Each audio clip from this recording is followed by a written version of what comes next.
Welcome back to my channel.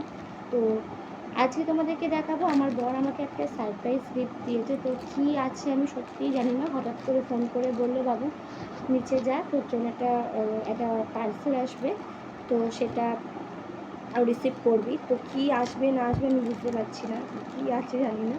তো তোমাদের সামনেই আমি ফার্স্ট ওপেন করছি জিনিসটা কেমন, কী আছে। শুধু এইটুখানি আমাকে বললো যে এটা একটা লাইট। তো এইটুখানি আমি সত্যি জানি, আর তারপরে কি আছে না আছে জানি না।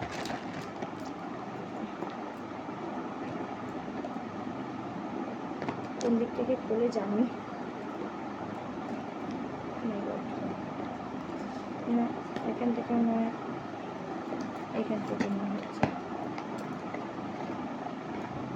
ও মাই গড, এই দেখো আমাদের বিয়ের একটা ছবি দিয়ে ও একটা লাইট করেছে। ও মা কি সুন্দর, দেখো তোমরা দেখতে পাচ্ছ? তো দেখি এটা জ্বালিয়ে কেমন লাগছে আমার।